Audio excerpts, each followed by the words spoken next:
We all have something to share. KnolShare with Dr. Dave. Here we go. Michael, thank you for supporting this project of getting this the Living Water album out and providing your feedback. Yeah, it was fun. I really enjoyed it. Thank you for giving me the opportunity. Yeah. So why don't you just give us a brief overview of your background as an audio engineer? Because I know I see you every Saturday, so Right. So, I started back in 2020, just me and my friend trying to record stuff at home, and we released a couple things, and we just kind of found out that I was a little bit better at mixing it. So I kind of focused on that. I really dove into that, watching everything I could on YouTube, reading a lot of stuff to try and learn how to do that right. And then it kind of fell to the wayside for a long time, until I started back in college, where I got into the School of Music recording studio. I helped out there for a couple months, and then I started at the Gathering. So I've been doing the live sound mixing there, as you know, and I've also been starting to record the band each week and trying to take that home, mix it, and try and make it work. Nice. That's Yeah. nice. That's good experience. Yeah. So, one of the songs that you spent a lot of time on with me is called Trust in the Lord. So how did you help me, with balancing the vocals so they feel supported rather than them fighting, the mix itself?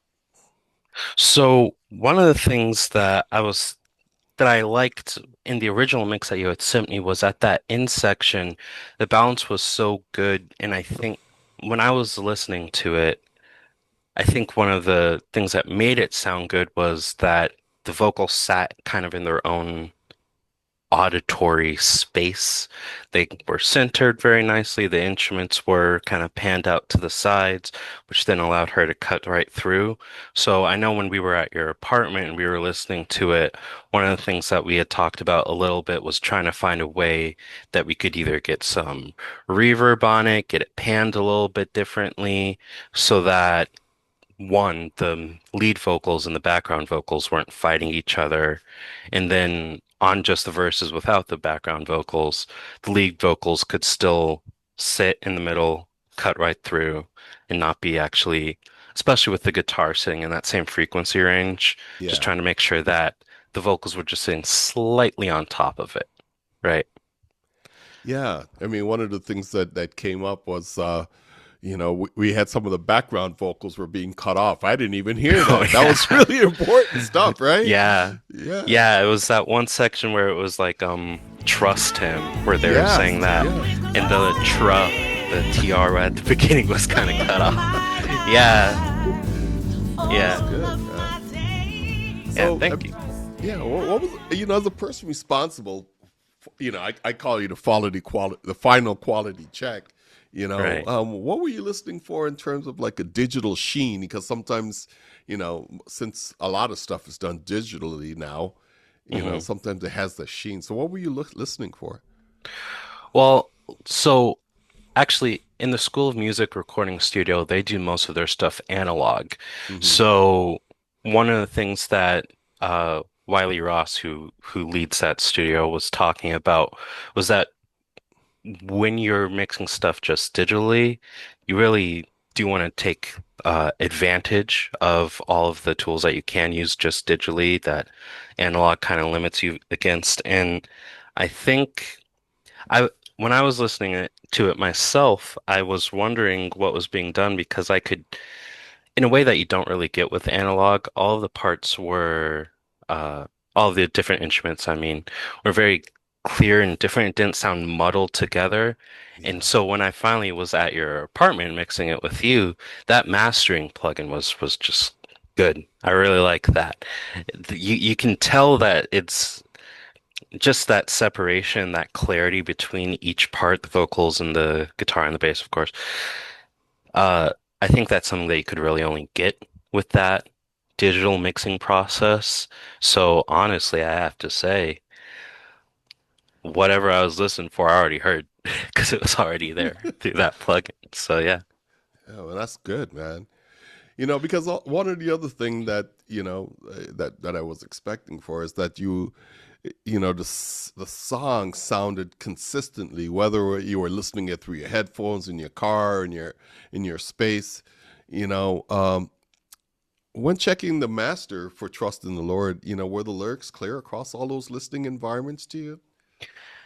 At, in the first mix, not so much, but that was part of the feedback that we had talked about and then Yeah, we worked on at your apartment. yeah, And in that final mix you sent me, absolutely.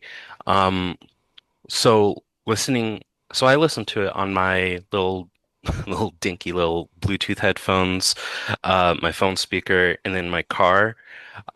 And especially in the car because that's just gonna have a much better bass response than yeah, those tiny little drivers in the headphones. Uh, I want to make sure that the bass wasn't overpowering it, and it wasn't. I compared the first and the last one. In the first one, it kind of was, but in that last one, the bass was able to back off just a little bit. Some of the low mid frequencies in the guitar, especially with the distortion on it, were able to back off a little bit. So then she was still able to be heard throughout the whole song in a way that was really, really good, especially that last section before the acoustic part with yeah. everyone in there. That just sounds amazing. It's really, really good. Yeah,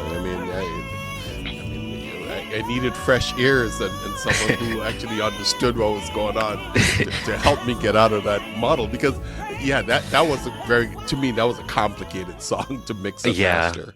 Yeah, definitely. yeah. So, you get sometimes that when you get to the finishing point, you shift from fixing to feeling. Um, you know, when you were doing the final review of Trust in the Lord, what was the specific moment in the song when you thought, okay, the balance is perfect, this is ready to be shared?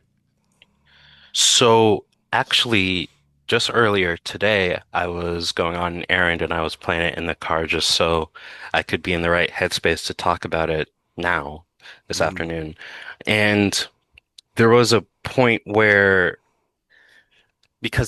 so I have it downloaded, I have it put into my Spotify playlist, yeah. just the MP3, and I realized as Trust in the Lord was ending and it transferred over, yeah, the next song was Trust in God.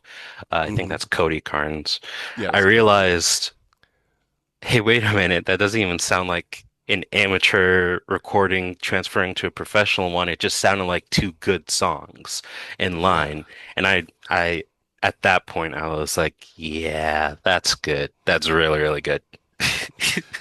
Hey, that's great. Yeah.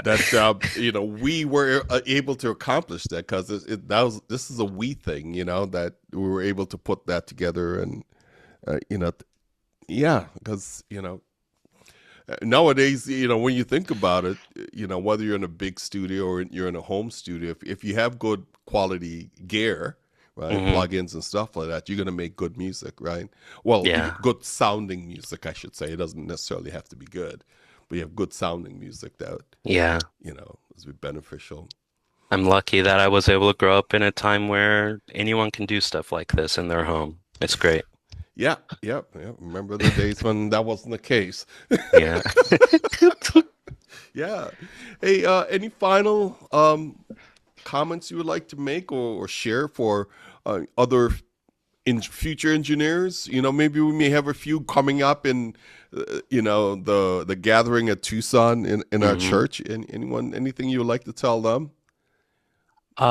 One thing that I would say is sometimes the best thing to do is to understand exactly what is wanted from the particular song you're working on. There's ground rules, there's guidelines, there's best practices, but all of those come second to what sounds good for the particular thing that you're listening to at the moment. And if you find out that, oh no, I'm breaking this rule, or oh no, I'm breaking that rule, but my head's still bobbing and my feet's still tapping, focus on that rather than just trying to stick to the book, you know? Yeah, yeah, yeah. Feel, right? Feel Yeah, is also feel, important, feel. right? Yeah. Yeah. Well, good. Hey, Michael, thank you so much for supporting this project and Of course. lending your voice. I wish I had your face, but I'll take your voice. That's good enough, right? Yeah. Yeah, man. Well, thank you so much, okay? Thank you for having me on. Let's go.